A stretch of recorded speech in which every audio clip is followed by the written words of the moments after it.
الحمد لله نحمده ونستعينه ونستغفره ونعوذ بالله من شرور أنفسنا ومن سيئات أعمالنا من يهده الله فلا مضل له ومن يضلل فلا هادي له وأشهد أن لا إله إلا الله وحده لا شريك له وأشهد أن محمدا عبده ورسوله أما بعد فإن خير الحديث كتاب الله وخير الهدي هدي محمد صلى الله عليه وسلم وشر الأمور محدثاتها وكل محدثة بدعة وكل بدعة ضلالة وكل ضلالة في النار رب اشرح لي صدري ويسر لي أمري واحلل عقدة من لساني يفقهوا قولي رب أعوذ بك من همزات الشياطين وأعوذ بك رب أن يحضرون اعوذ باللہ السمیع العلیم من الشیطان الرجیم انما امرہ اذا اراد شیئا ان یقول له کن فیکون فسبحان الذی بیدہ ملکوت کل شیء والیہ ترجعون۔ قرآن کریم کو اہل علم نے 3 حصوں میں تقسیم کیا ہے۔ یہ تو معروف ہے کہ 30 سپارے ہیں، 114 صورتیں ہیں اور 6000 سے زیادہ آیات ہیں۔ کسی نے کہا 6219، کسی نے کہا 6300، بعض نے کہا 6660 اور کسی نے کہا 6666۔ تو یہ فرق مختلف آیات کو مختلف حصوں میں تقسیم کرنے کے نتیجہ میں آیا، جو بالاتفاق تمام مسلمانوں کے نزدیک بالاتفاق طے ہے کہ وہ 6000 سے زیادہ آیات ہیں۔ ان 6000 سے زیادہ آیات 114 صورتوں کو 3 حصوں میں تقسیم کرنا یہ کوئی اتنا آسان کام تو نہیں ہے، لیکن اللہ رب العزت نے کچھ بندے ایسا پیدا کیے ہوئے ہیں اور کیے ہوئے تھے جنہوں نے اپنی زندگی کے شب و روز قرآن کی خدمت میں صرف کر دی، ساری زندگی قرآن میں لگا دی، قرآن پڑھ رہے ہیں، قرآن سیکھ رہے ہیں، قرآن کی تفسیر کی گہرائیوں کو پا رہے ہیں، اور استقراء یعنی قرآن کے شروع بسم اللہ کی با سے لے کے والناس کی سین تک ایسا ہے کہ جیسا انہوں نے لفظ لفظ بلکہ حرف حرف پر ڈیرا لگایا ہوا ہے۔ اتنی باریکیاں، اتنی محنت کہ اللہ کا کلام ہے، اسے ہم پڑھیں، اسے ہم سیکھیں، اس پر عمل کریں اور اللہ رب العزت کے جو اس کے معانی اور مطالب ہیں ان کو سمجھیں اور لوگوں تک پہنچائیں۔ لوگوں نے اتنی محنت کی، ہم سے اتنا نہیں ہوتا کہ کم از کم اس کو کبھی نہ کبھی پڑھ ہی لیا کریں، تلاوت ہی کر لیا کریں۔ بڑی مشکل سے تبرک سمجھ کر ہم رمضان میں قرآن کریم کی تلاوت کرتے ہیں۔ ان لوگوں نے استقراء کا معنی ہے کہ اس کے پورے معانی، معارف اور قرآن کریم کی تمام تر تفصیلات جو ممکن ہیں ان سب کو جمع کر کے پھر دیکھا کہ اس میں کتنے مضمون ہیں، تو انہوں نے تقسیم یہ کی کہ قرآن کریم کے 3 مضمون ہیں۔ پورے قرآن کریم کو 3 حصوں میں تقسیم کیا جا سکتا ہے۔ ایک حصہ توحید، اور آپ دیکھیں گے قرآن کریم میں جا بجا اللہ رب العزت نے اپنی وحدانیت، اپنی توحید کا تذکرہ فرمایا ہے۔ کوئی 1 نہیں، 2 نہیں، دسیوں سینکڑوں آیات۔ سب سے پہلا موضوع اور سب سے بنیادی موضوع قرآن کریم کا توحید باری تعالیٰ ہے، اور دوسرا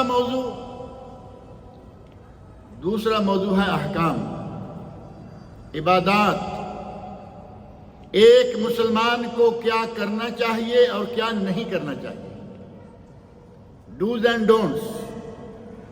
قرآن کریم کا ایک اہم ترین موضوع یہ بھی ہے کہ ہم نے زندگی کیسے گزارنی ہے اور اس کے لیے اللہ رب العزت نے ہمیں احکام دیے ہیں۔ عبادت کیسے کرنی ہے، اپنے معاشرے میں کیسے رہنا ہے، ماں باپ کے ساتھ، بھائی بہنوں کے ساتھ، عزیزوں رشتہ داروں کے ساتھ، پڑوسیوں اور مسلمانوں کے ساتھ۔ اور یہیں تک نہیں، اگر پڑوسی کافر ہے تو اس کے ساتھ کیسے رہنا ہے۔ یہ ساری تفصیلات اللہ رب العزت نے ہمیں بتائی ہیں تاکہ ایک مسلمان صرف توحید ہی نہیں بلکہ وہ ایک صحیح مسلمان ہونے کی حیثیت سے جس کو جو حق پہنچتا ہے اس کا حق ادا کرے اور اس کے ذمے جو فرائض عائد ہوتے ہیں ان سب فرائض کو بھی ادا کرے۔ یہ حصہ ہے احکام کا، اور تیسرا حصہ ہے ایام کا۔ ایام اللہ، ایام کا معنی دن تو معروف ہے نا۔ ایام اللہ کہیں گے تو اللہ کے یہ جو بنائے ہوئے دن ہیں، جب سے دنیا بنی ہے تب سے دن، سورج چڑھ رہا ہے ڈوب رہا ہے، سورج طلوع ہوتا ہے غروب ہوتا ہے، دن ہے نا یہ سارے۔ لیکن علمی زبان میں ایام تاریخ کو، واقعات کو، قصوں کو، کہانیوں کو ایام کہا جاتا ہے۔ قرآن کریم کا تیسرا موضوع ایام، آدم علیہ السلام سے لے کر آج تک اور نبی اکرم صلی اللہ علیہ وسلم کے حیات طیبہ تک، قرآن کریم کے نزول تک، اور بہت سارے ایسے واقعات جن کا قرآن کریم کے نزول کے بعد قیامت تک آنے والے واقعات سے تعلق ہے، ان کا تذکرہ اللہ رب العزت نے قرآن کریم میں فرمایا ہے۔ ایام تاریخ، ایام واقعات، اور آپ قرآن کریم کا مطالعہ کریں گے تو دیکھیں گے کہ ایک شخص کا واقعہ کئی جگہوں پر ہے۔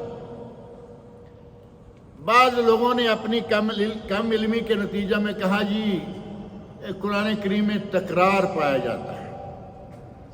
قرآن کریم میں تکرار نہیں، اللہ رب العزت کا یہ انداز ہے خاص کہ کہیں کسی کا واقعہ ذکر کیا، اس کا کوئی گوشہ ذکر کر دیا، چھوڑ دیا۔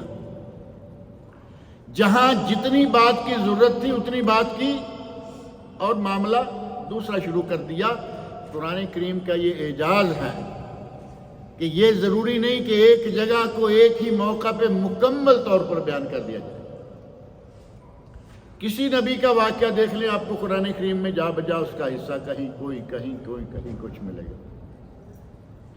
اور اللہ رب العزت نے جو واقعات قرآن کریم میں بیان فرمائے ہیں ان میں ظالموں کے واقعات ہیں، متکبروں جباروں کے واقعات ہیں، اور ان میں اللہ کے صالحین بندوں، اولیاء کے، انبیاء کے واقعات ہیں۔ دونوں کا ذکر کیا۔ اور جہاں یک وقت دو قسم کے لوگ موجود ہیں، ظالم بھی ہے، مظلوم بھی ہے، طاغیہ بھی ہے، داعیہ بھی ہے۔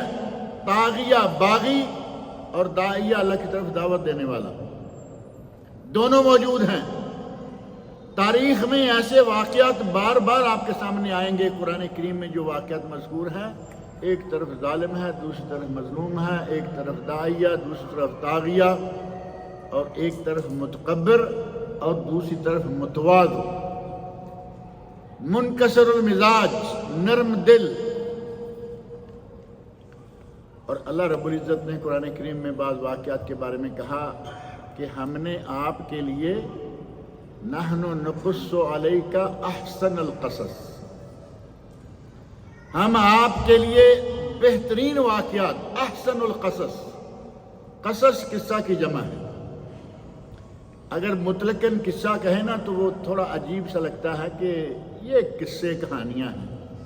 اگر وہ قصے ہوں جن کا سر ہے نہ پیر، جیسا کہ ہمارے بعض حضرات بڑے زور شور سے اس منبر پر کھڑے ہو کر ایسے واقعات بیان کریں گے جن کا سر ہے نہ پیر ہے، نہ کوئی سند ہے، نہ کوئی حوالہ ہے، لیکن اتنے برس رہے ہوتے ہیں کہ جیسے یہ بالکل اس کے پاس کھڑا ہوا تھا۔ ہمارے بعض مولویوں نے واقعہ کربلا ذکر کیا ہے، ایسے لگتا ہے کہ یہ وہاں تھا۔ اتنی باریکیاں جو کہ بالکل نہیں ہیں، کہیں ثابت نہیں، لیکن کی ہیں، بیان کی، تڑپا کے رکھ دیا لوگوں کو، اور بالکل فضول قسم کی باتوں۔ اللہ نے فرمایا نحن نقص علیک احسن القصص، ہم آپ کے لیے بہترین قصے بیان کرتے ہیں، اور بہترین قصوں میں سے کون سا قصہ ذکر کیا؟ یہ آیت کہاں ہے؟ سورہ یوسف کی آیت نمبر 3 ہے، نحن نقص علیک احسن القصص۔ تو یہ قصے اللہ رب العزت نے بیان کیوں کیے؟ انسان کی فطرت میں یہ چیز شامل ہے نا کہ کبھی وہ شعر سننا چاہتا ہے، کبھی وہ کہانی سننا چاہتا ہے، کبھی وہ نصیحت سننا چاہتا ہے۔ مختلف اوقات میں انسان کی طبیعت مختلف اشیاء کا مطالبہ کرتی ہے، یہ فطرت ہے۔ کوئی بھی آدمی چاہے کتنا بھی پارسا کیوں نہ ہو، وہ 24 گھنٹے عبادت میں لگا نہیں رہ سکتا، لیکن نیت صحیح ہو تو ہر بندے کی ساری زندگی شب و روز عبادت بن جاتے ہیں۔ نیت صحیح ہو، کمائی کرنا عبادت، نیت صحیح ہے، ہر کام عبادت۔ حتیٰ کہ نبی اکرم صلی اللہ علیہ وسلم نے فرمایا تمہارا اپنی بیوی کے ساتھ جمع کرنا بھی صدقہ ثواب ہے۔ عبادت ہوا یا نہیں؟ لیکن یہ کب ہوگا؟ جب نیت صحیح ہوگی۔ شہوت رانی کی نیت نہ ہو، نیت یہ ہو کہ میں نے خود کو اور اپنی بیوی کو غلاظتوں سے پاک رکھنا ہے، اور مجھے اللہ سے اولاد کی امید ہے۔ اس نیت کے ساتھ اگر اپنی بیوی سے جمع بھی کرتا ہے تو وہ ثواب ہے، تاکہ وہ گناہوں سے بچ سکے۔ اس سے بڑھ کر اور کیا ہوگا کہ ہماری زندگی کا ہر کام، ہر جائز فعل وہ عبادت ہے، صرف نیت صاف ہونی چاہیے۔ آدمی سارا دن ڈیوٹیاں دے، کام کرے، کوئی حرج نہیں ہے۔ اگر جائز اور حلال کمائی کما کے لائے تو اس کے لیے وہ بھی عبادت ہے۔ اپنے بیوی بچوں پر جو پیسہ خرچ کرتا ہے وہ جہاد میں خرچ کرنے سے بھی افضل، وہ دوسرے فی سبیل اللہ کاموں میں خرچ کرنے سے بھی افضل۔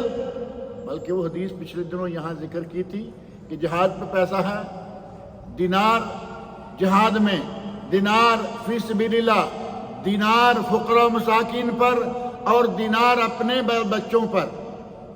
فرمایا افضل ترین دینار وہ ہے جو اپنے بال بچوں پر خرچ کیا جائے۔ ساری زندگی عبادت بنتی ہے یا نہیں؟ نیت صاف ہونی چاہیے۔ اللہ رب العزت نے قرآن کریم میں یہ جو واقعات بیان فرمائے ہیں وہ ہماری اصلاح کے لیے ہیں، ہماری طبیعت کے حساب سے ہیں، تاکہ کبھی کوئی قصہ آ جائے، کبھی جنگ اور جہاد کے لیے تیاری کے واقعات آ جائیں، کبھی نماز روزہ اور حج زکوٰۃ کے مسائل آ جائیں، مختلف قسم کے واقعات آتے رہیں، آدمی کو پڑھنے میں بھی دلچسپی رہتی ہے۔ اگر قرآن کریم کا معنی آتا ہو نا، معنی مفہوم آتا ہو، تو قرآن کریم کی تلاوت کو چھوڑنے کو جی نہیں چاہتا کہ آگے کیا آ رہا ہے، آگے کیا ہے۔ اور ہمیں تو چونکہ طے کیا ہوتا ہے نا کہ یہ 12 ورق جو ہیں یہ ایک سپارہ ہے، اوپر لکھا ہوا بھی ہے الف لام میم سپارہ اول، سیقول سپارہ 2، تلک الرسل سپارہ 3۔ ہم نے تو نشانیاں لگا رکھی ہیں کہ ایک دن میں اس سے آگے نہیں، یا پھر ہر سپارے کو 4 حصوں میں تقسیم کیا ہوا ہے، آج پہلا، کل دوسرا، پرسوں ثلث، لکھا ہوا ہے نا، ربع، نصف، ثلث۔ اگر قرآن کریم کو سمجھا ہوا ہو تو یقیناً قرآن کریم میں اتنی مٹھاس ہے، کلام الہی سے بڑھ کر کس کلام میں مٹھاس ہو سکتی؟ شعر میں حکمت بیان کی گئی، اِنَّ مِنَ الشِّعْرِ لَحِکْمَةً، شعر میں حکمت ہے، شعر میں مٹھاس ہے، لیکن قرآن کریم سے بڑھ کر مٹھاس کسی زبان میں نہیں ہے۔ یہی وجہ ہے کہ نبی صلی اللہ علیہ وسلم کو اللہ نے شعر سکھلایا ہی نہیں۔ سورہ یاسین میں اللہ تعالیٰ نے فرمایا ہے وَمَا عَلَّمْنَاهُ الشِّعْرَ، وما ينبغي له، میں نے اپنے نبی کو شعر سکھلایا ہی نہیں اور نہ یہ شعر و شاعری اس کے لائق تھی۔ آپ کو اللہ نے اعلان کر دیا کہ میں نے شعر سکھلائے نہیں، لیکن مشرکین مکہ نے کہا یہ شاعر ہے۔ آپ کی سادہ کلام میں اتنا اثر تھا کہ ان کے شعروں میں اتنا اثر نہیں تھا۔ اور یہ تو کلام الہی ہے، اللہ رب العزت کا کلام ہے۔ اللہ رب العزت نے قرآن کریم میں جو مختلف واقعات ذکر کیے ہیں ان میں سے احسن القصص، اور ان واقعات میں ذکر کرنے سے ایک بنیادی غرض جو ہے وہ یہ ہوتی ہے کہ میرے بندے یہ سمجھ جائیں کہ اگر آپ کا اللہ کی ذات پر ایمان ہے، مضبوط ہے، آپ کے دل میں ایمان جاگزیں ہے، دنیا کی کوئی طاقت آپ کو ہرا نہیں سکتی، آپ کو نقصان نہیں دے سکتی۔ نبی صلی اللہ علیہ وسلم کی وہ حدیث معروف ہے نا، لو اجتمعت الامت، اے معاذ اگر کبھی پوری امت بھی اکٹھی ہو جائے اور تمہیں نقصان دینا چاہے، اللہ نہ چاہے تو کوئی نقصان نہیں دے سکتا، اور اگر پوری امت اکٹھی ہو جائے اور تجھے کوئی فائدہ پہنچانا چاہے، اللہ نہ چاہے تو تجھے کوئی فائدہ نہیں پہنچا سکتا۔ اگر دل میں ایمان ہے، ایمان مضبوط ہے، آدمی اکیلا ہے کوئی مشکل نہیں، اللہ مددگار ہو تو پھر کسی قسم کا کوئی خطرہ نہیں۔ آپ کے سامنے حضرت ابراہیم علیہ السلام کا واقعہ ہے۔ ایک تو نوح علیہ السلام کا واقعہ قرآن کریم میں معروف ہے، اکیلے تھے، اپنے گھر میں لوگ مسلمان نہیں ہوئے، بیٹا مسلمان نہیں، بیوی مسلمان نہیں، اور ایک وقت میں 950 سال کے وعظ کے بعد کتنے لوگ مسلمان ہوئے؟ حضرت نوح علیہ سمیت 80 بندے، مرد اور عورتیں، کل یہ امت تھی قوم نوح علیہ السلام جو مسلمان ہوئے، اور یہ سارے کے سارے کشتی میں موجود ہیں۔ 80 بندوں کو سفینہ نوح لے کر چلی تھی اور جودی پہاڑ پر جا کے لگی تھی۔ وہ واقعہ موجود ہے، اکیلے ہیں، اللہ رب العزت نے مدد کی، قوم کے خلاف محفوظ رکھا۔ اور ابراہیم خلیل علیہ السلام اکیلے بھی ہیں، اپنے گھر میں دشمن موجود ہیں۔ گھر میں دشمن تھا یا نہیں؟ گھر میں باپ کہہ رہا ہے ابراہیم اگر تم توحید کی دعوت دینے سے باز نہ آئے لأرجمنک، میں تمہیں رجم کر دوں گا۔ چھوٹی موٹی سزا بھی نہیں کہا، رجم یعنی پتھر مار مار کے مار دوں گا۔ گھر میں دشمن موجود ہیں، باہر دشمن موجود ہیں، اور وقت کا حاکم نمرود کی پاور تو بڑی مشہور ہے نا، جس نے فرعون کی طرح خدائی دعویٰ ہی نہیں کیا بلکہ خدا کو نعوذ باللہ قتل کرنے کی کوششیں کرتا رہا، کہا میں خدا کو مار دیتا ہوں۔ کہا کہ میرے لیے اپنے وزیر سے کہتا ہے میرے لیے اتنی اونچی کوئی عمارت بناؤ، میں دیکھوں تو صحیح کہ اس کا کوئی رب ہے بھی نہیں ہے۔ وہ متکبر انسان، اور دوسری طرف ابراہیم علیہ السلام، کانا ان ابراہیم کانا امہ، ابراہیم علیہ السلام اکیلے اپنی ذات میں پوری امت تھے، یعنی اتنی اللہ رب العزت نے ایمانی قوت دے رکھی تھی کہ اکیلے امت پوری تھی۔ ابراہیم کا پوری امت ہونا بات سمجھ میں آتی ہے یا نہیں؟ کبھی کبھی ہمارے یہاں آج کل اردو ادب والے کہتے ہیں وہ اپنی ذات میں اکیلے ہی اپنی ذات میں انجمن ہے۔ شاعر بھی کہتے ہیں، ادیب بھی کہتے ہیں، انجمن کا معنی جمعیت، بہت سارے لوگ۔ کہا جاتا ہے کہ وہ اکیلا ہی اپنی ذات میں انجمن تھا، اللہ نے اتنی خوبیاں دے رکھی تھی کہ جس اعتبار سے دیکھو اس میں موجود ہے۔ اللہ رب العزت نے قرآن کریم میں ابراہیم علیہ السلام کو فرمایا کہ یہ وہ اکیلے اپنی ذات میں امت تھے۔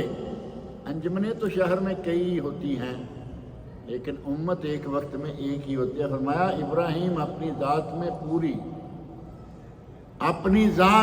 پوری ایک امت تھے، اور وہ امت اکیلے کیوں تھے؟ اللہ کی ذات پر اتنا ایمان تھا، کسی قسم کا کوئی خوف، کوئی خطرہ نہیں تھا۔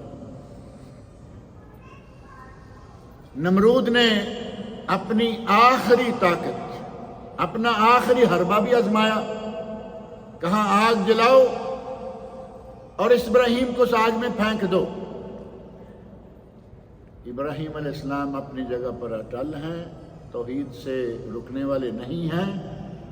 کہا جو چاہے کرتے رہو، ہم اپنا کام کرتے رہیں گے۔ منجنیق میں رکھ کر، اب بہت بڑی آگ جلتی ہو تو اس کے قریب جا کے کسی کو پھینکنا بھی تو آسان نہیں ہے نا، اس کی تو گرمی اتنی ہوگی کہ دور دور تک آدمی رہتا ہے۔ منجنیق، جس میں پرانے زمانے میں جنگ کے دوران بہت بڑے بڑے پتھر اور جو دھماکے دار چیزیں اس وقت بنتی تھی وہ رکھ کے اس میں پھینکی جاتی تھی۔ اس منجنیق میں رکھ کر ابراہیم علیہ السلام کو اس آگ کے وسط میں پھینکا گیا۔ کیا ہوا؟ ابراہیم علیہ السلام جل گئے، ابراہیم علیہ السلام ڈر گئے، منجنیق میں رکھتے ہوئے ہی ڈر جائیں کہ بھائی مجھے چھوڑ دو، میں نہیں کرتا کچھ۔ اللہ کے ساتھ تعلق تھا، دل میں ایمان تھا، یقین تھا کہ میرا رب مجھے ضائع نہیں کرے گا۔ ہمارے یقین کا تو حال یہ، وہ تو انبیاء تھے، انبیاء کی بیویاں بھی کتنی طاقتور ہوتی تھی۔ انہی کی بیوی حضرت حاجرہ، اسماعیل علیہ السلام کا واقعہ بھی کل کی بات ہے، ذکر ہوتا آ رہا ہے۔ اسماعیل علیہ السلام کو اور حاجرہ علیہ السلام کو ابراہیم علیہ السلام سے مکے والی جگہ میں چھوڑ کے جا رہے ہیں واپس۔ پوچھا ابراہیم یہاں پتھر ہیں، پہاڑ ہیں، نہ کوئی کھانا، نہ کوئی پانی، نہ کوئی فصل، نہ کوئی پھل، ہم کیسے جئیں گے؟ کہ ہمیں کس کے سہارے چھوڑ کے جا رہے؟ ابراہیم علیہ السلام جا رہے ہیں۔ دوسری مرتبہ بلایا، کوئی جواب نہیں۔ تیسری مرتبہ بلایا، کوئی جواب نہیں۔ بالآخر حضرت حاجرہ کہتی ہیں امرک اللہ بہذا، اے ابراہیم کیا تمہیں اللہ نے اس بات کا حکم دیا ہے؟ اب ابراہیم علیہ السلام کہا کہ ہاں مجھے اللہ نے حکم دیا ہے۔ قوت دیکھیں ایمان کی ان لوگوں کی۔ کہا اذن لن یضیعنا اللہ، ابراہیم جاؤ، اگر تمہیں اللہ نے ہمیں یہاں چھوڑنے کا حکم دیا ہے تو پھر ہمیں ضائع نہیں کرے گا۔ ابراہیم علیہ السلام خود جب آگ میں ڈالے جانے لگے، یقین موجود ہے کہ ہمیں اللہ ضائع نہیں کرے گا، آگ میں ڈال دیا، کچھ بھی نہیں ہوا، بلکہ الٹا ہمارے لیے ایک بہترین سبق سامنے آ گیا کہ اگر اللہ نہ چاہے تو کوئی کچھ نہیں کر سکتا۔ جسے اللہ رکھے اسے کون چکھے؟ اتنی بڑی آگ میں گوشت پوشت کا انسان چند منٹوں میں بھسم ہو جاتے، لیکن اللہ نے محفوظ رکھا۔ اللہ نے آگ کو حکم دیا یا نار کونی بردن و سلامن علی ابراہیم، یا نار کونی بردن و سلامن علی ابراہیم، اے آگ ابراہیم پر ٹھنڈی ہو جا، اور اتنی ٹھنڈی نہ ہو جا کہ تو ابراہیم علیہ السلام کو سردی سے تکلیف پہنچائے۔ بردن و سلامن، ٹھنڈی ہو جا اور سلامتی والی ہو جا۔ اللہ رب العزت نے اس نار کو گلزار بنا دیا، بڑے مزے سے ہے، اندر آرام سے نکلا ہے۔ ابراہیم علیہ السلام تھے، یوسف علیہ السلام کا واقعہ جو احسن القصص ہے، احسن القصص، حضرت یعقوب علیہ السلام کا صبر دیکھیں تو کوئی حد نہیں، یوسف علیہ السلام کا اپنے بھائیوں کے ساتھ پیار، سلوک اور صبر دیکھیں تو کوئی حد نہیں۔ بادشاہ بن چکے ہیں مصر کے، بھائیوں نے کیا چاہا؟ پیار بڑا ہے باپ کا، اس کے ساتھ اس کو نکال دو۔ کارنر کرنے کی کوشش نہیں کی بلکہ فنش کرنے کی کوشش کی، ختم کر دو۔ کنویں میں پھینک دیا، اپنی طرف سے فارغ ہو گیا کہ یہ مر جائے گا، لیکن جسے اللہ رکھے اسے کون چکے؟ یوسف علیہ السلام کو اللہ رب العزت نے کنویں سے تخت شاہی تک پہنچایا، مصر کے حاکم ہو گئے۔ اللہ رب العزت، اور پھر حاکم مصر کی بیوی نے جو کیا وہ واقعہ بھی تفصیلی موجود ہے۔ اللہ رب العزت نے جوانی کے باوجود، تمام تر خواہشات کے موجود ہونے کے باوجود، نعوذ باللہ وہ کوئی ایسا تو نہیں تھا نا کہ ان کے یوسف علیہ السلام کے یہاں کوئی انسانی خواہش نہیں تھی، وہ خواہشات تمام تر موجود ہیں، لیکن جب اللہ کا ڈر دل میں موجود ہو تو پھر کوئی خطرہ نہیں۔ سارے دروازے کھلتے گئے اور اللہ رب العزت حضرت یوسف علیہ السلام کو باہر لے آیا۔ اس بڑے عظیم خطرناک قسم کے منصوبے سے بھی اللہ نے انہیں بچا لیا،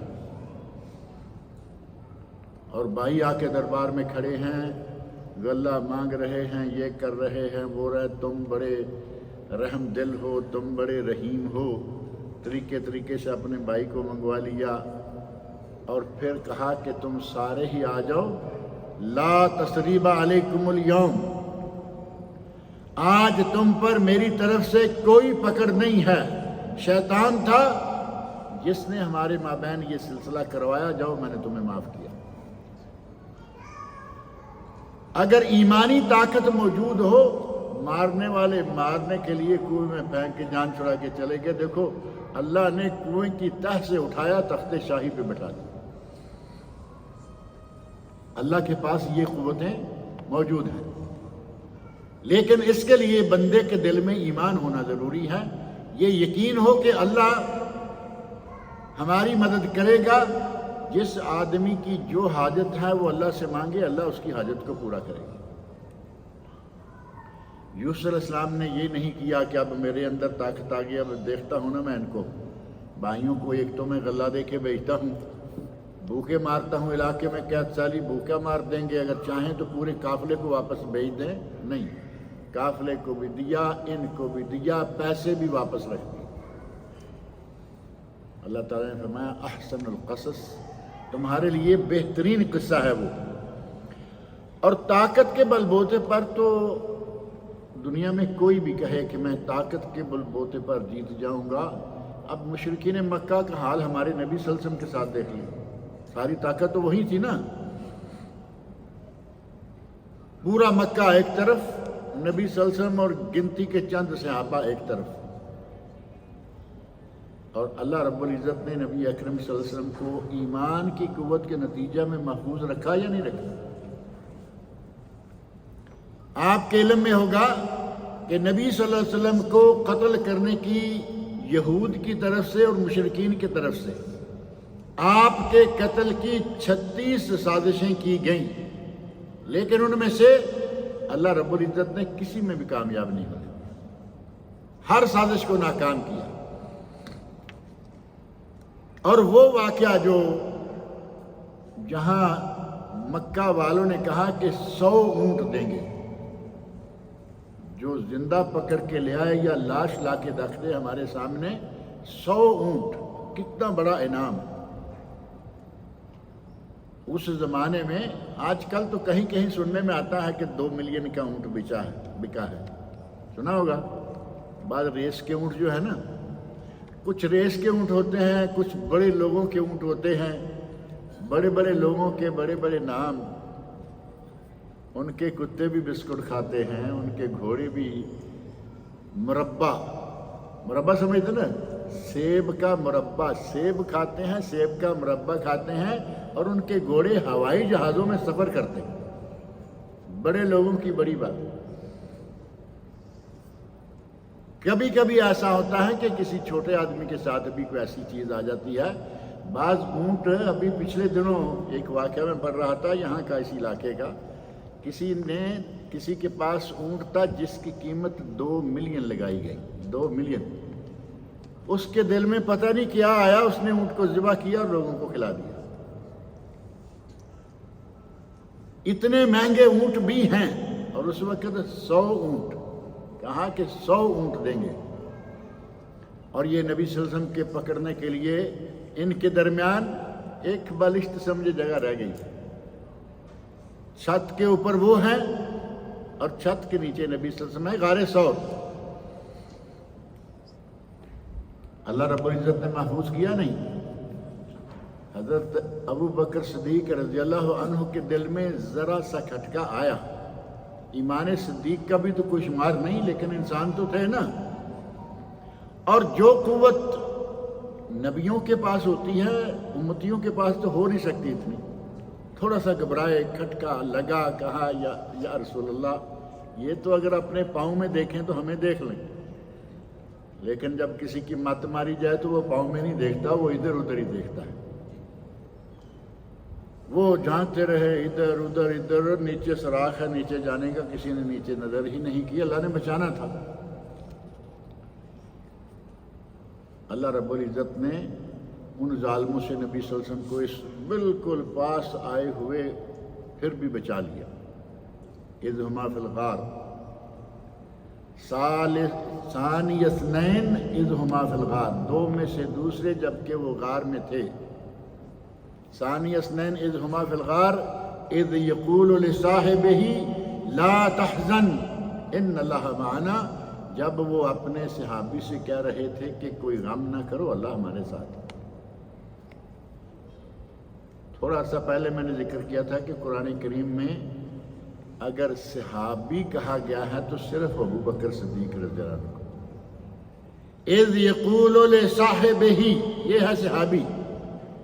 ویسے تو صحابہ کے ذکر ہے نا، رضی اللہ عنہ ورضوا عنہ. اذ یبایعونک تحت الشجرہ، 1400 صحابی تھے. اس طرح ذکر ہے، لیکن صحابی کہہ کے پکارا تو حضرت ابوبکر صدیق کو، اور نام لے کے پکارا تو حضرت زید بن حارثہ رضی اللہ عنہ. نام لے کر، قرآن میں صرف ایک نام ہے صحابہ کا اور وہ حضرت زید بن حارثہ رضی اللہ عنہ. غرض یہ کہ ابو بکر صدیق رضی اللہ عنہ کے ذرا سے کھٹکے پر بھی نبی اکرم صلی اللہ علیہ وسلم فرمایا لا تحزن، ابو بکر گھبراؤ نہیں، ان اللہ معنا، اللہ ہمارے ساتھ ہے، ہمیں کوئی خطرہ نہیں. اور صحیح سلامت اللہ رب العزت نے 450 کلومیٹر کا سفر کروا دیا. سراقہ بن مالک بن جوشم درمیان میں آیا، اللہ نے اس سے بھی بچا لیا. اور کئی راستے میں ڈاکو آئے، 2 ڈاکو راستے میں ملے، ڈاکہ مارنے والے. ان کی قسمت، نام بتائے، نام بڑے عجیب و غریب تھے، نبی صلی اللہ علیہ وسلم نے کے نام بدل دیے.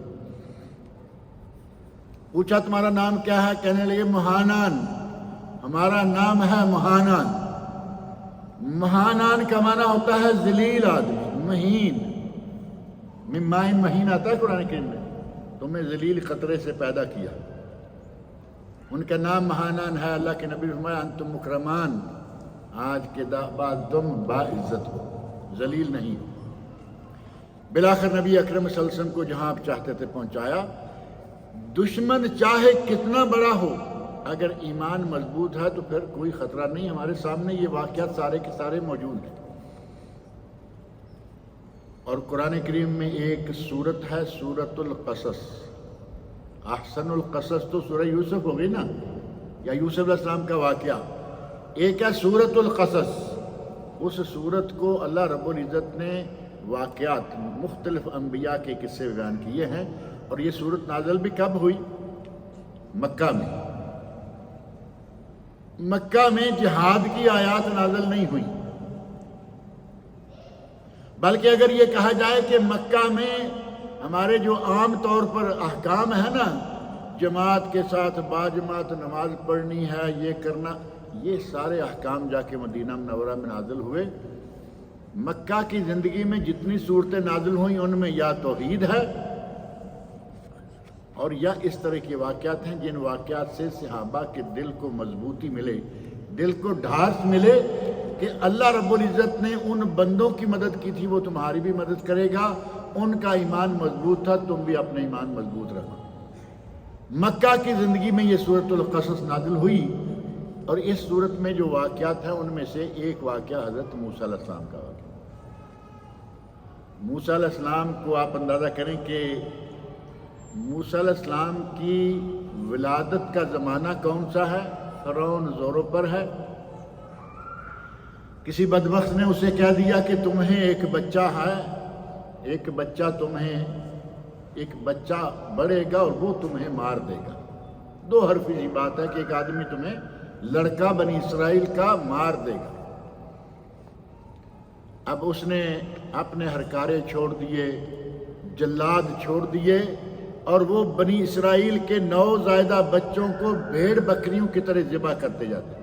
یہاں پتہ چلا بچہ پیدا ہوا ذبح کر دیا، وہاں چھینا ذبح کر دیا، وہاں پتہ چلا ذبح کر دیا. ذبح کرتے گئے اور جس کے لیے ذبح کر رہے ہیں اسے اپنے گھر میں پال رہا. اللہ رب العزت کا نظام دیکھیں، قدرت کا نظام. موسیٰ علیہ السلام کی خاطر یہ سارا کچھ کر رہا ہے. سینکڑوں ہزاروں بچے ذبح کروا دیے. لڑکی پیدا ہوئی رہنے دیں، لڑکا پیدا ہوا ذبح کر دیں، قتل کر دیں. اور جسے قتل کرنا ہے اسے پال رہے ہیں، ڈھونڈ رہے ہیں پہلے کہ اسے قتل کرو. اللہ رب العزت نے موسیٰ علیہ السلام کی والدہ کو وحی کی.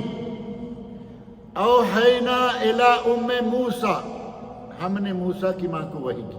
موسیٰ کی ماں نبی تھی، وہی تو نبیوں کو آتی ہے نا عموماً، لیکن اللہ رب العزت کا نظام ہے وہ جسے چاہے. اوحینا الی النحل، ہم نے شہد کی مکھی کو وحی کی. اب مکھی تو ہو ہی نہیں سکتی نا نبی.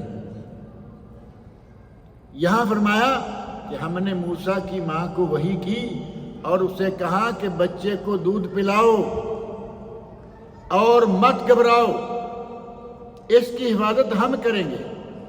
اگر کوئی وقت ایسا آئے اور تم اسے نہ سنبھال سکو، تم سے چھپائے رکھنا کیسے ممکن تھا؟ کوئی ماں چاہے وہ کسی محل میں کیوں نہ ہو، کسی بادشاہ کی بیوی کیوں نہ ہو، بچے کو رونے سے روک سکتی ہے؟ کبھی نہیں ہو سکتا کہ کوئی بچے کے رونے کی آواز کو دبا سکے، یہ نہیں ہو پائے.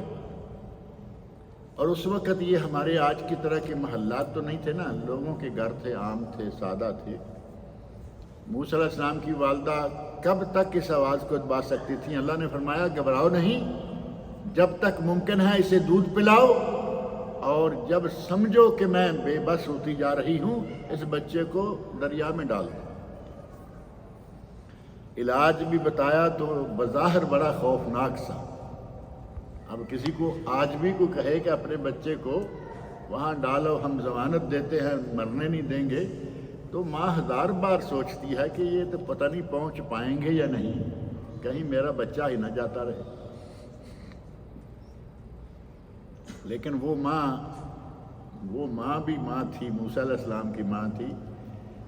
جیسے محسوس کیا کہ واقعی اب بچہ میرے سنبھالنے میں نہیں رہ رہا، تو فوری طور پر اس نے بچے کو پانی میں رکھا اور بچے کی ماں کو، موسیٰ علیہ السلام کی ماں نے اللہ کی وحی پر یہ کام کیا کہ اسے فالقیہ فی الیم، تم پانی میں ڈال دینا. اور بہن کو، اپنی بیٹی کو بھیج دیا کہ تم ذرا نظر رکھو یہ کہاں جاتا ہے. ماں ہے نا، اللہ نے وعدہ کیا ہے، لیکن پھر بھی یہ کہ میری بیٹی ساتھ رہے گی، یہ کدھر جاتا ہے تیرتا ہوا پانی کی لہروں پر. تو دیکھا کہ پانی کی لہروں پہ تیرتا ہوا وہ اس شخص کے محل میں جا پہنچا ہے جس شخص نے اسے قتل کرنے کے لیے ہزاروں قتل کر دیے. اب اللہ رب العزت نے موسیٰ علیہ السلام کو اپنی ماں تک پہنچانا ہے. اس قدرت سے یہ کوئی نظام مشکل ہے؟ اگر سیدھا سیدھا ہوتا ہے کہ اس کی ماں کون سی ہے پتہ چلے گا وہ ہے، قتل کرو اس کو. ماں کو پہنچانے سے پہلے، ماں تک پہنچنے سے پہلے اللہ رب العزت نے موسیٰ علیہ السلام کو بچپن میں اس بات سے روک دیا کہ کسی عورت کا دودھ نہیں پینا. اللہ نے موسیٰ علیہ السلام کے دل میں یہ بات ڈال دی. وہ دائیاں کٹھی کر رہے ہیں. آسیہ علیہ السلام کہتی ہیں کہ ہم اسے اپنا بیٹا بنا لیتے ہیں. اللہ رب العزت دیکھو، ظالم کے گھر میں محبت عطا فرمائی. شوہر قتل کرنے کے لیے ڈھونڈتا پھر رہا ہے، بیوی اسے ماں کی ممتا دینا چاہ رہی ہے اور دینا شروع کر دی. کہا یہ ہم رکھیں گے، اسے اپنا بیٹا بنائیں گے. کل تک وہ موسیٰ کو تلاش کرنے کے لیے ہرکارے چھوڑے ہوئے ہیں، اور آج موسیٰ کے لیے دودھ کا انتظام کرنے کے لیے ہرکارے چھوڑے ہوئے ہیں.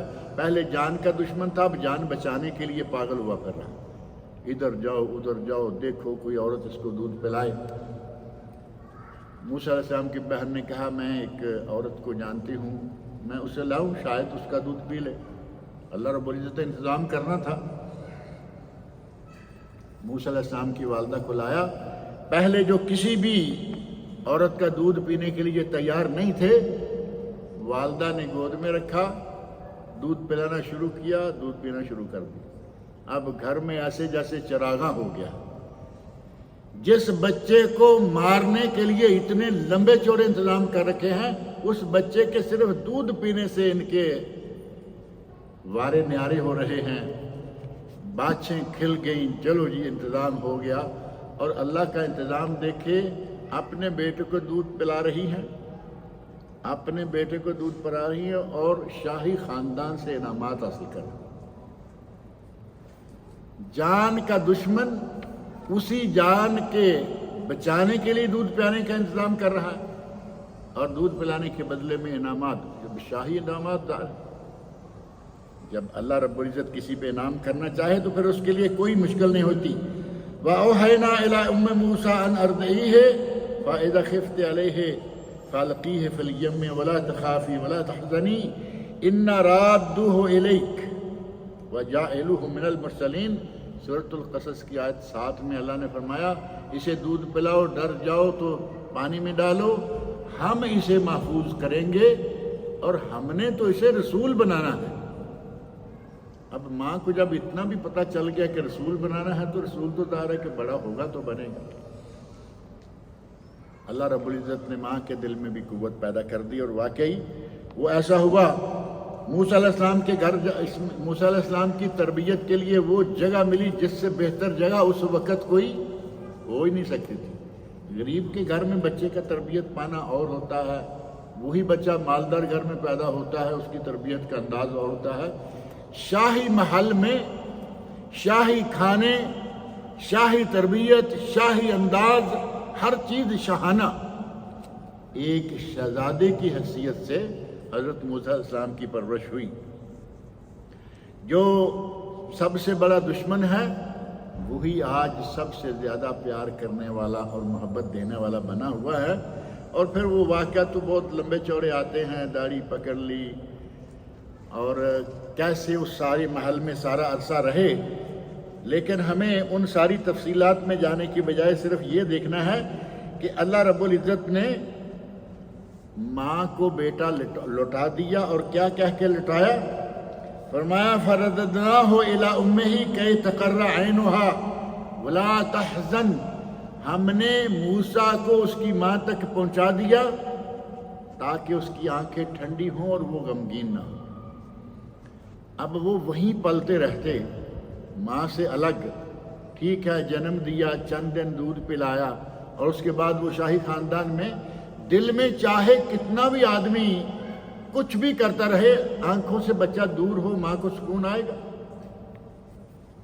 اللہ رب العزت نے ماں کی آنکھوں کو ٹھنڈک پہنچانے کے لیے یہ انتظام کر دیا، اور فرمایا کہ تقر عینها، تاکہ ماں کی آنکھیں ٹھنڈی ہوں، ولا تحزن، اور وہ غمگین پریشان بھی نہ ہو، وَلِتَعْلَمَ أَنَّ وَعْدَ اللَّهِ حَقٌّ، اور اس لیے بھی کہ اسے یہ پتہ چل جائے کہ اللہ جو وعدہ کرتا ہے وہ حق ہوتا ہے، سچ ہوتا ہے۔ میں نے کہا تھا اس کو پانی میں ڈال دو، ہم بچائیں گے، ہم نے بچایا اور تم تک بھی پہنچا دیا۔ أَنَّ وَعْدَ اللَّهِ حَقٌّ وَلَكِنَّ أَكْثَرَهُمْ لَا يَعْلَمُونَ، اللہ کے وعدے سچے ہیں لیکن اکثر لوگ جو ہیں اس بات کو نہیں جانتے۔ موسیٰ علیہ السلام جوان ہو گئے، اپنے علاقے میں گھومتے پھرتے۔ دو قومیں ہیں، ایک قبطی ہے مصر میں اور ایک ہے بنی اسرائیل۔ موسیٰ علیہ السلام تو بنی اسرائیل میں سے ہیں، اور دوسرے قبطی ہیں، شہر میں دو نوجوان لڑ رہے ہیں، ایک موسیٰ علیہ السلام کے بنی اسرائیل میں سے ہے اور ایک قبطی ہے۔ جیسے موسیٰ علیہ السلام کو دیکھا، چیخا، کہا جیسے لوگ کرتے ہیں، اور پہنچو مارا گیا میں۔ موسیٰ علیہ السلام گئے، قبطی کو جا کے مکہ مارا اور وہ قبطی مر گیا۔ قرآن کریم میں اللہ رب العزت نے ان کا واقعہ نقل کیا ہے، فَوَكَذَهُ مُوسَىٰ فَقَضَىٰ عَلَيْهِ، سورۃ القصص میں ہی 15ویں آیت ہے، فوقذہ موسیٰ، موسیٰ علیہ السلام نے مکہ مارا، فقضى علیہ، اس کی جان نکل گئی۔ تھوڑے دن کے بعد پھر دوبارہ وہ آدمی جو بنی اسرائیل کا ہے اور وہ آدمی جو قبطی ہے دوسرا، وہ دوبارہ چلایا موسیٰ علیہ السلام کو۔ یہ جو بنی اسرائیل والا موسیٰ علیہ السلام والا ہے کوئی لگتا ہے کہ لڑاکا آدمی تھا، اس دن لڑا، ایک آدمی مروایا، دوسرے دن لڑا، موسیٰ علیہ السلام کو آواز ماری، کہا موسیٰ یہ دیکھو مجھے مارنے جا رہا ہے۔ تو موسیٰ علیہ السلام نے اب اس کے لیے کیا کہا کہ اب تمہاری مدد جو ہے وہ نہیں کی جائے گی، تم تو کوئی لڑاکے قسم کے آدمی ہو۔ اور وہ جو آدمی قبطی ہے اس نے فوری طور پہ کہہ دیا کہ اب تم اس کی مدد پھر کرو گے، جیسے پہلے قبطی کو مار دیا تھا آج مجھے مار دو گے۔ موسیٰ علیہ السلام نے فوری طور پر ہاتھ روک لیا، اور اللہ رب العزت نے موسیٰ علیہ السلام کے پھر مصر سے نکلنے کا ایک سلسلہ بنایا، اور جب قتل ہو گیا تو اس کے بعد دعا مانگی، قال رب انی ظلمت نفسی فاغفر لی، یا اللہ مجھ سے زیادتی ہو گئی ہے۔ یعنی مکہ مارا تھا، نیت تو یہ تو نہیں تھی کہ مر جائے گا، کہ چھوڑ دیں گے، لیکن یہ مر گیا ہے۔ فوری طور پر دعا مانگی اور کہا کہ یا اللہ رب انی ظلمت نفسی، میں اپنے جان پر ظلم کر بیٹھا ہوں، فاغفر لی، مجھے معاف کر دے۔ فغفر لہ، اللہ نے موسیٰ علیہ السلام کو معاف کر دیا، انہ هو الغفور الرحیم، اللہ تو بہت ہی معاف کرنے والا، بہت ہی رحم کرنے والا ہے۔ سورۃ القصص کی آیت نمبر یہ 16 ہے۔ اور اسے جو الفاظ کہے موسیٰ علیہ السلام نے اپنے بنی اسرائیلی کو، قال لہ موسیٰ انک لغوی مبین، تم تو سیدھے سیدھے کوئی جھگڑالو قسم کے آدمی ہو، تم تو پہلے مجھ سے ایک آدمی مروا چکے ہو، کہیں اب پھر یہ نیا مسئلہ نہ شروع ہو جائے۔ موسیٰ علیہ السلام کو قتل کرنے والے موسیٰ علیہ السلام کو پال رہے ہیں اپنے گھر میں، لیکن جب یہ قتل ہو گیا تو اب موسیٰ علیہ السلام جو ہیں وہ اس ملک کو چھوڑ گئے، مصر کو چھوڑ گئے، ہجرت کر گئے۔ اور ہجرت کر کے کہاں گئے؟ پہلی بات تو یہ کہ موسیٰ علیہ السلام نے دعا مانگی، سورۃ القصص کی آیت 21 میں ہے، قال رب نجنی من القوم الظالمین، اے اللہ مجھے اس ظالم قوم سے نجات دلا۔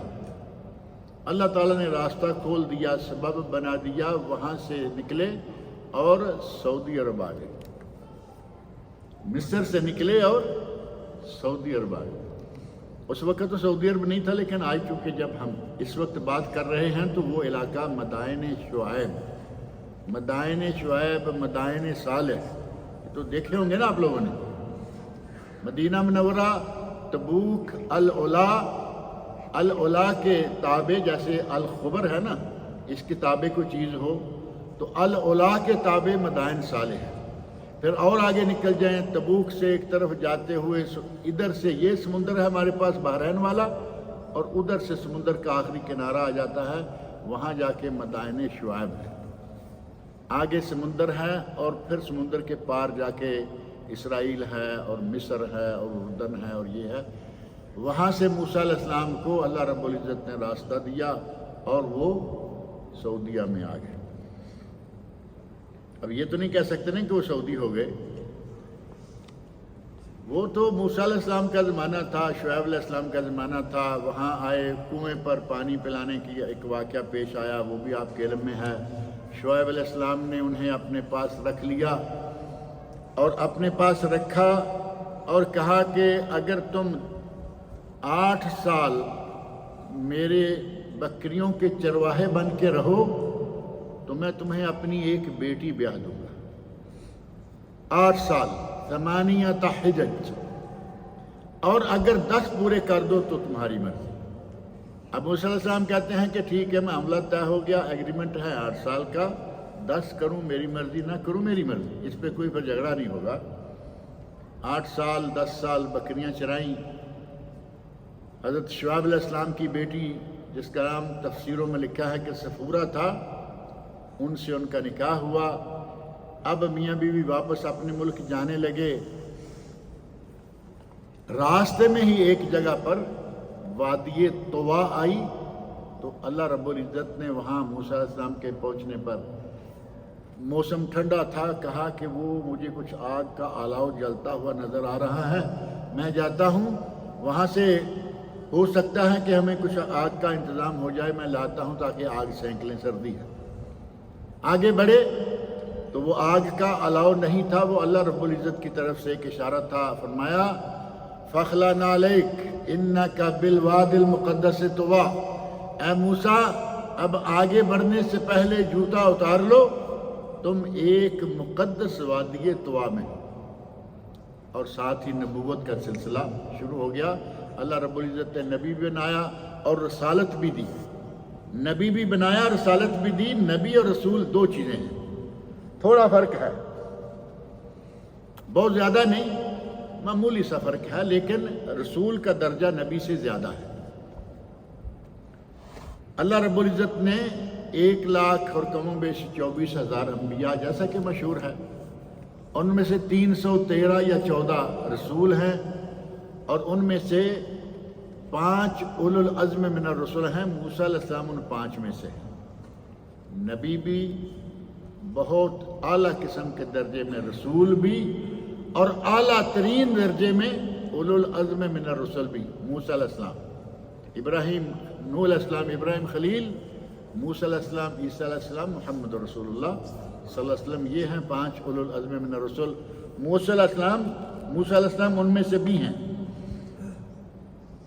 فرعون کے ساتھ بالآخر جب واپس آئے، نبوت لے کے آئے، اللہ نے کہا کہ جاؤ جا کے فرعون سے بات کرو، اور کہا کہ یا اللہ میری تو زبان میں ذرا لکنت ہے، اگر میرا بھائی بڑی اچھی زبان والا ہے کہ میرے ساتھ کر دیں تو ہم 2 ہو جائیں گے، 1 اور 2 11، ہمیں فائدہ ہو جائے گا۔ اللہ رب العزت نے انتظام کر دیا، ہارون علیہ السلام کو بھی نبوت دے دی۔ ہمارے نبی صلی اللہ علیہ وسلم فرماتے ہیں کہ کسی بھائی نے کبھی کسی بھائی کے ساتھ اتنا احسان نہیں کیا جتنا موسیٰ علیہ السلام نے اپنے بھائی ہارون علیہ السلام کے ساتھ کیا، نبوت لے کے دے دی۔ وہ چیز جو اگر پوری دنیا بیچ کر بھی کوئی کہے کہ مجھے مل جائے تو وہ ملنے والی نہیں، وہ لے کے دے دی اللہ رب العزت سے مانگ کے۔ تو موسیٰ علیہ السلام، ہارون علیہ السلام دونوں کو کہا اذهبا الی فرعون، تم دونوں جاؤ فرعون کے پاس، اور وہ بڑا ظالم، وہ بڑا متکبر ہے، طاغیہ ہے، فقولا لہ قولا لینا، تم جا کے نرمی کے ساتھ بات کرنا، یعنی وہ متکبر ہے لیکن تم نے نرمی سے بات کرنا ہے، شاید کہ وہ سمجھ جائے، لیکن وہ سمجھنے والا کہاں تھا، اس کی قسمت میں سمجھنا نہیں تھا، لہذا اس نے سمجھنے کی بجائے موسیٰ علیہ السلام کو پکڑ دکڑ یہ وہ کے معاملہ شروع کر دیے۔ بالآخر موسیٰ علیہ السلام ہجرت کرنے پر مجبور ہو گئے، علاقہ چھوڑ کے جانے لگے، اور آگے پھر پانی آ گیا، دریا آ گیا۔ موسیٰ علیہ السلام اپنے ساتھیوں کو، بنی اسرائیل کو لے کے جانے لگے، طویل واقعہ موجود ہے، راستے میں پھر آ گیا دریا، اور حضرت موسیٰ علیہ السلام اور آپ کی قوم کے لوگ، آگے دریا ہے، پیچھے فرعون ہے، وہ لشکر لے کے پکڑنے اور مارنے کے لیے آ رہا ہے۔ فلما ترا الجمعان، سورۃ الشعراء کی آیت نمبر 61 میں اللہ نے فرمایا کہ جب دونوں جماعتوں نے ایک دوسرے کو دیکھ لیا، یعنی موسیٰ علیہ السلام موجود ہیں، انہوں نے دیکھا کہ پیچھے فرعون آ رہا ہے، فرعون قوم اور لشکر کے ساتھ ہے، انہوں نے دیکھ لیا کہ آگے موسیٰ جا رہا ہے۔ صحابی جو ہیں موسیٰ علیہ السلام کے، وہ پھر گھبرا گئے تھوڑے سے، جیسے میں نے ابو بکر صدیق رضی اللہ عنہ کے بارے میں کہا نا، صحابی تھے، تھوڑے سے گھبرائے۔ موسیٰ علیہ السلام کہتے ہیں قال اصحاب موسیٰ انا لمدرکون، موسیٰ علیہ السلام کے ساتھی کہتے ہیں کہ ہم تو پکڑے گئے، ہم تو مارے گئے۔ موسیٰ علیہ السلام نے کہا کلا ان معی ربی سیہدین، کبھی نہیں ہو سکتا، میرے ساتھ میرا رب ہے، وہ مجھے ہدایت دے گا، وہ مجھے راستہ دے گا۔ راستہ، ہدایت کا معنی راستہ بھی ہے نا، سیہدین، وہ ہمیں راستہ دے گا۔ اور موسیٰ علیہ السلام کو حکم دیا فَاضْرِبْ لَهُمْ طَرِيقًا، اے موسیٰ اپنی قوم کے لیے راستہ بنانے کے لیے پانی پر ڈنڈا مارو۔ آگی پھر باری ڈنڈے کی۔ ڈنڈے کے واقعہ تو بڑے معروف ہے نا، کئی مرتبہ میں یہاں ذکر کرتا رہتا ہوں۔ موسیٰ علیہ السلام کو اللہ نے پوچھا اے موسیٰ تیرے ہاتھ میں کیا ہے؟ تو کہتے ہیں کہ میرے ہاتھ میں ڈنڈا ہے۔ موسیٰ علیہ السلام اللہ نے صرف اتنا پوچھا ہاتھ میں کیا ہے؟ میرے ہاتھ میں ڈنڈا ہے، بات ختم ہو گئی، جواب تو پورا ہو جاتا ہے نا۔ موسیٰ علیہ السلام نے یہاں نہیں چھوڑا، ہے یا عصایا، یہ میرا ڈنڈا ہے، اتوکا علیہا، اس پہ میں ٹیک لگا لیتا ہوں، جیسے عموماً لوگ ٹیک لگا لیتے ہیں، اس میں میں ٹیک لگا لیتا ہوں، وَأَحُشُّ بِهَا عَلَى غَنَمِي، اور اس کے ساتھ میں اپنی بکریوں کے لیے پتے جھاڑ لیتا ہوں، وَلِيَ فِيهَا مَعَارِبُ أُخْرَى، اور اس میں میرے لیے اور بھی بہت سارے فائدے ہیں، اور بہت سارے فائدے ہمارے ایک مولوی نے بیان کیے، اسٹیج پہ کھڑا ہے، زور شور سے بڑا دھماکے دار تقریر کر رہا ہے اور کہتا ہے کہ میں اس پہ ٹیک لگاتا ہوں، میں بکریوں کو پتے جھاڑ کے پاتا ہوں، اور اگر کوئی وہابی سامنے آ جائے تو اس کے سر میں دے مارتا ہوں۔ اور یہ وہی مولوی ہے جو کہتا ہے کہ وہابی کل کی پیداوار ہیں، یہ موسیٰ علیہ السلام سے لے کے آ رہا ہے، کہہ رہا ہے کہ وہابی سامنے آ جائے تو اس کے سر پہ دے مارتا ہوں۔ یہی وہ عصا ہے جسے اللہ رب العزت نے ان جادوگراں کا سارے کا سارا پلان جو ہے وہ برباد کروایا۔ جادوگروں نے رسیاں پھینکی، سانپ نظر آنے لگے، موسیٰ علیہ السلام کو اللہ نے فرمایا اپنا ڈنڈا پھینکو، ڈنڈا پھینکا، اتنا بڑا سانپ بن گیا، سارے کے سارے سپولیے جو ہیں ان کے وہ نکل گئے۔ وَلِيَ فِيهَا مَعَارِبُ أُخْرَى، اب یہاں اللہ نے فرمایا ڈنڈا مارو، راستہ بن جائے گا۔ ڈنڈا مارا، فَأَمَرَ اللَّهُ الْبَحْرَ، اللہ نے حکم دیا کہ سمندر پہ اپنا ڈنڈا مارو، فَاضْرِبْ لَهُمْ طَرِيقًا فِي الْبَحْرِ يَبَسًا، تمہارے لیے اس سمندر سے، اس دریا سے خشک راستہ مل جائے گا، لَا تَخَافُ دَرَقًا وَلَا تَخْشَى، نہ تمہیں یہ خطرہ ہونا چاہیے کہ تمہیں پکڑ لیں گے اور نہ کس قسم کا خوف کھاؤ، ہم تمہارے ساتھ ہیں، تمہیں کوئی کچھ نہیں کر سکتا، تمہارا بال بھی بانکا نہیں کر سکتا۔ جب اللہ کہے، اللہ نے بچپن میں ماں کے ساتھ کیا وعدہ پورا کیا، ماں کو لوٹا دیا، ظالم کے گھر میں پرورش ہوتی رہی، اور یہ سارے کا سارا سلسلہ جو ہے محض ایمانی قوت کے نتیجہ میں، اور ایمانی قوت کو کس چیز کی قوت حاصل ہوتی ہے؟ اللہ رب العزت۔ دنیا کی سب سے بڑی کوئی طاقت ہے تو وہ اللہ تعالیٰ، اور جسے اللہ اپنا ساتھ مہیا کر دے، اس کے پاس اسلحہ ہو، ہتھیار ہو، نہ ہو، اسے کوئی خطرہ نہیں، اور جس سے اللہ اپنی حفاظت چھین لے، وہ چاہے کہاں بھی چلا جائے، یدرکہ الموت، اسے موت پہنچ جائے گی۔ قرآن کریم میں ہے یدرککم الموت ولو کنتم فی بروج مشیدہ، اگرچہ تم کتنے مضبوط قلعوں میں اپنے آپ کو بند کیوں نہ کر لو، موت تمہیں پہنچ جائے گی۔ اللہ پکڑنا چاہے تو اس سے کوئی بھاگ نہیں سکتا۔ موسیٰ علیہ السلام کو جا کے دعوت دی، وَاسْتَكْبَرَ هُوَ وَجُنُودُهُ فِي الْأَرْضِ بِغَيْرِ الْحَقِّ، انہوں نے تکبر کیا ناحق زمین پر، وَظَنُّوا أَنَّهُمْ إِلَيْنَا لَا يُرْجَعُونَ، اور انہوں نے سمجھا کہ شاید ہم پلٹ کے اللہ کی طرف جانے والے نہیں ہیں، فَأَخَذْنَاهُ وَجُنُودَهُ، ہم نے اسے بھی اور اس کے لشکر کو بھی پکڑ لیا۔ کہاں؟ موسیٰ علیہ السلام نے ڈنڈا مارا، راستہ بن گیا، موسیٰ علیہ السلام اور آپ کی قوم دریا کے پار، اور فرعون اور اس کا لشکر پورا دریا میں آ گیا، تو اللہ رب العزت نے دریا کو حکم دیا کہ تم اپنا کام کرو، چلو۔ دریا چلا، اور وہ پورے کا پورا بدبخت مع لشکر سارے کے سارے غرق ہو گئے، مر گئے، کسی کی لاش نہیں ملی۔ اس کی لاش کو بھی اللہ نے محفوظ رکھا تاکہ قیامت تک کے لوگوں کے لیے عبرت بن جائے۔ اس کی لاش موجود ہے نا، مصر میں میوزیم میں اس کی لاش جو ہے آج تک موجود ہے۔ فانظر وَظَنُّوا أَنَّهُمْ إِلَيْنَا لَا يُرْجَعُونَ، وہ سمجھے کہ وہ ہماری طرف پلٹ کر نہیں آئیں گے۔ فَأَخَذْنَاهُ وَجُنُودَهُ، ہم نے اسے اور اس کے لشکر کو پکڑ لیا، فَنَبَذْنَاهُمْ فِي الْيَمِّ، اور انہیں ہم نے غرق کر دیا اس بحر میں، اس سمندر میں، اس دریا میں، پانی میں۔ فَانظُرْ كَيْفَ كَانَ عَاقِبَةُ الظَّالِمِينَ، دیکھو کہ ظالموں کا انجام کیا ہوتا ہے۔ اور یہ وہی دن ہے جو موسیٰ علیہ السلام کو اللہ نے نجات دی اور فرعون کو غرق کیا، وہی دن آج ہے۔ دیکھیں تاریخ جو ہے وہ دوہرا رہی ہے اپنے آپ کو۔ آج 10 محرم ہے، آپ لوگوں نے روزہ رکھا ہوا ہے نا، آج 10 محرم ہے، اور یہ وہی دن ہے جس دن موسیٰ علیہ السلام کو اللہ نے نجات دلائی فرعون سے۔ فرعون سے نجات کے بعد موسیٰ علیہ السلام نے 10 تاریخ کا روزہ رکھا، شکرن للہ، اللہ کا شکر ادا کرتے ہوئے روزہ رکھا۔ ہمیں اللہ رب العزت کو نعمت دے تو ہم بڑی کوشش کر کے الحمدللہ کہتے ہیں، کبھی کہتے ہیں شکر الحمدللہ۔ اب لاکھوں کروڑوں ملے ہیں، اس میں سے کچھ اللہ کی راہ میں نکال دیں، وہ نہیں۔ موسیٰ علیہ السلام نے پورے دن کا روزہ رکھا، شکرن للہ، اللہ تعالیٰ کا شکر ادا کرنے کے لیے۔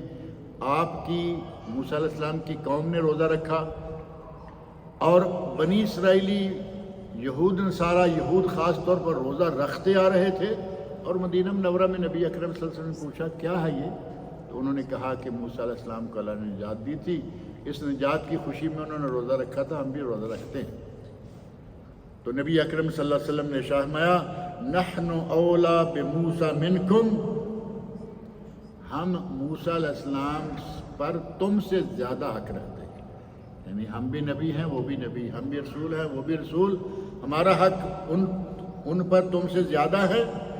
آپ نے خود روزہ رکھا 10 تاریخ کا، اور یہ بھی ساتھ ہی فرمایا، صحیح مسلم میں حدیث ہے، لئن عشت الی قابل لأصومن التاسع، اگر میں آئندہ زندہ رکھا تو میں 9 کا روزہ ضرور رکھوں گا۔ 10 کا رکھا اور 9 کا رکھنے کی خواہش فرمائی، لیکن حضرت ابن عباس رضی اللہ عنہ فرماتے ہیں کہ نبی صلی اللہ علیہ وسلم اگلی 10 محرم تک زندہ نہیں رہے، بلکہ ربیع الاول میں اسی محرم کے تھوڑا بعد ہی، کتنا فرق ہوا، 10 محرم کا روزہ آپ نے رکھا ہے، سفر اور ربیع الاول، ربیع الاول میں یعنی اس واقعہ کے تھوڑے دنوں کے بعد، 2 مہینے 2 دن بنتے ہیں، 2 مہینے 8 دن بنتے ہیں، 2 مہینے 6 دن بنتے ہیں، کچھ اس طرح کا۔ تو آپ کو وہ موقع نہیں ملا کہ آپ 9 کا روزہ رکھیں، لہٰذا ہمیں چاہیے کہ 9 اور 10 2 دن کا روزہ رکھیں، جیسا کہ آپ نے رکھے ہوئے تھے۔ اور پاکستان انڈیا میں آج اور کل جمعہ اور ہفتہ کے 2 دن بنتے ہیں، اور اگر کبھی کسی کا کسی وجہ سے 9 کا رہ جائے، بھول گیا، سویا رہ گیا، کسی مجبوری میں پھنس گیا، نہیں رکھ سکا، تو وہ اگر 10 کے ساتھ 11 کا لگا لے تو اکیلا نہ رہے، کیونکہ مخالفت یہود یہ بھی نبی صلی اللہ علیہ وسلم کی ایک سنت تھی۔ تو بہتر، افضل، بلکہ بعض اہل علم نے کہا کہ افضل ترین عمل یہ ہے کہ اس رمضان کے بکثرت روزے رکھے جائیں۔ نبی اکرم صلی اللہ علیہ وسلم سے پوچھا گیا، صحیح مسلم اور ابو داؤد، ترمذی، نسائی، ابن ماجہ، ان 5 کتابوں میں حدیث موجود ہے، ایو صیام افضل بعد رمضان یا رسول اللہ، اللہ کے رسول رمضان کے بعد افضل روزے کون سے ہیں؟ تو آپ نے فرمایا شہر اللہ الذی تدعونہ المحرم، اللہ کے مہینے کے روزے جسے تم محرم کہتے ہو، محرم کا نام تم دیتے ہو جبکہ وہ اللہ کا مہینہ ہے، یعنی محرم اللہ کا مہینہ ہے، اس کے روزے رمضان کے بعد افضل ترین روزے ہیں، جتنے چاہیں رکھے، 29-30 دنوں میں سے 20 رکھیں، 15 رکھیں، 10 رکھیں، اور اگر آپ 9، 10، 11 کا 3 رکھ لیتے ہیں بہت اچھا، پھر آگے 13، 14، 15 ایام بیض آ جائیں گے، جمعرات اور پیر پورے مہینے کے دوران۔